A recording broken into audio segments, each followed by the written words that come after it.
Coraline. Coraline Jones and her loving parents move into an old house that has been divided into flats. The other tenants include Miss Spink and Miss Forcible, two elderly women retired from the stage, and Mr. Bobo, initially referred to as the crazy old man upstairs, who claims to be training a mouse circus. The flat beside Coraline's is unoccupied, and a small door that links them is revealed to be bricked up when opened. Coraline goes to visit her new neighbors. Mr. Bobo relays to her a message from his mice: don't go through the door. Coraline also has tea with Miss Spink and Miss Forcible, and Miss Spink spies danger in Coraline's future after reading her tea leaves. Despite these warnings, Coraline decides to unlock the door when she is home by herself. This time, she finds the brick wall behind the door is gone. In its place is a long hallway that leads to a flat identical to her own, except inhabited by the other mother and other father, who have black buttons for eyes. The other mother is notably taller and thinner than her real mother. Her black hair seems to move by itself, her skin is paper white, and her nails are long and red. Coraline finds the other world more interesting than her own. The other mother cooks food that she actually enjoys. Both of her other parents pay more attention to her. Her toy box is filled with animate toys that can move and fly. The other Miss Spink and Miss Forcible perform a never-ending act in their flat, and the other Mr. Bobo performs a mouse circus. She even finds that the feral black cat that wanders around the house in the real world can talk. The cat identifies itself as the same cat that lives in the real world and possesses the ability to travel through the gaps between the two worlds. Although intentionally rude and unhelpful for the greater part of the conversation, it briefly praises her for bringing protection, then vanishes.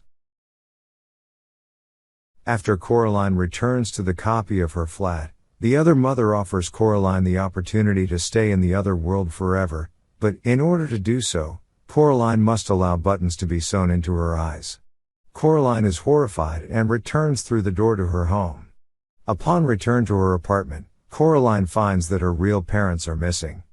They do not return the next day, and the black cat wakes her and takes her to a mirror in her hallway, through which she can see her trapped parents. They signal to her by writing "Help us" on the glass, from which Coraline deduces the other mother has kidnapped them. She first calls the police, but they do not believe her.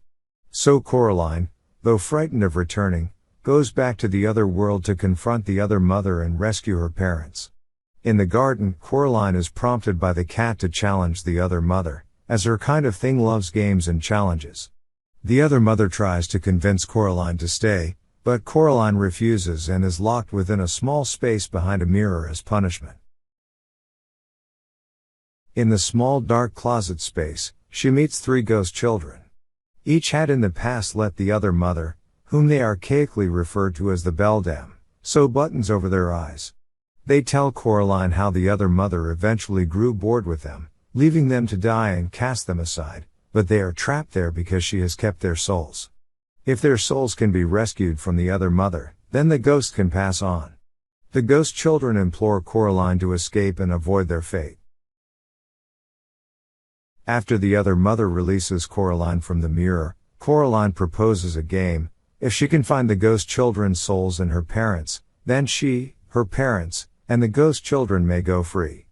If she fails, she will remain in the other world and let the beldam sew buttons over her eyes. The other mother agrees and swears on her mother's grave. Coraline demands that the other mother swears on something else, and she swears on her right hand.